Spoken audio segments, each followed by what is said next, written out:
What if I told you that a girl born in poverty, abused as a child, wearing potato sacks as dresses, would one day become the first black woman billionaire in the world? This isn't just a motivational story, it's a masterclass in money, mindset, and ownership.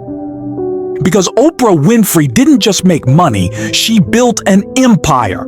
And her journey teaches us that wealth is never about where you start, but how you think and the risks you take along the way. So today, let's dive into the powerful journey of Oprah Winfrey and discover the wealth-building lessons hidden inside her story. Oprah Gail Winfrey was born in 954 in Kosciuszko, Mississippi, to a teenage single mother. Poverty wasn't just a word in her life, it was her reality. She grew up so poor that she often wore dresses made out of potato sacks. As a child, she endured abuse and neglect. By age 14, she became pregnant and tragically lost her child shortly after birth. Most people would have been crushed. Most people would have given up, and nobody would have blamed her. But here's where the story changes. Oprah discovered something: the power of words. While other kids laughed at her country accent, she discovered she could speak in a way that moved people. She loved reading, storytelling, and speaking. Her grandmother, who raised her for much of her childhood, encouraged her to speak in church, to recite verses, and to express herself. That tiny seed of encouragement became the foundation of her future empire. Lesson number 1. Circumstances don't define destiny. Your environment may be poor, but your mind doesn't have to be. By high school, Oprah was already working in radio. She won a scholarship and became the first black female news anchor at a local station. But here's the problem. She didn't fit the mold of a traditional anchor. She wasn't neutral. She wasn't polished in the corporate sense. She showed emotion. She cried on air. She connected with people. And while most saw this as weakness, Oprah turned it into her superpower. When she moved to Chicago in 1983 to host a struggling talk show, everything changed. Within months, the Oprah Winfrey Show became the highest-rated talk show in Chicago. By 1986, it went national, and the rest is history. Lesson number 2.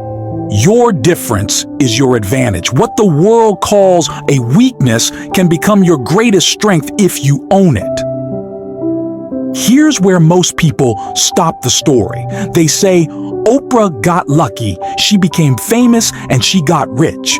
But the truth is deeper and more powerful. Oprah understood something most people don't. Don't just work for money.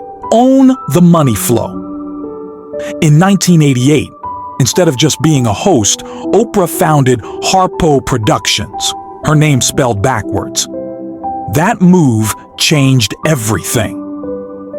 Now, instead of being paid as an employee, she controlled the show, the distribution, and the profits.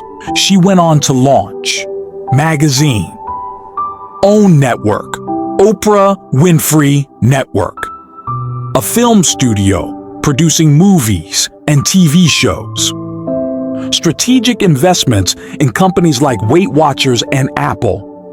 By controlling her brand, Oprah didn't just become rich, she became a billionaire. Her net worth today is estimated at $2.8 billion. Lesson number 3. Don't just work for money, own your value. If you're only working for a paycheck, you'll always be capped. But if you build ownership equity, shares, businesses, you unlock unlimited wealth. About it this way. In the US, the average talk show host or news anchor makes a good salary, maybe 6 figures, but they will never become billionaires. Why?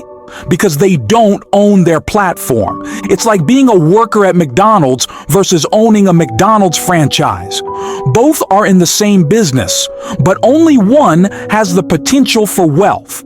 Oprah chose to be the owner. And that's the same principle you can apply today. Even if you're working a 9 to 5, you can start building ownership, whether it's investing in stocks, starting a side business, or buying real estate. Here's what makes this even more powerful. Thousands of years ago, Jewish wisdom taught, own the vineyard, not just the wine. Meaning, don't just be a worker in someone else's system, own the system. Oprah did exactly that. She could have stayed a host, earning a great salary. Instead, she became the owner of the entire vineyard, the production, the distribution, the content.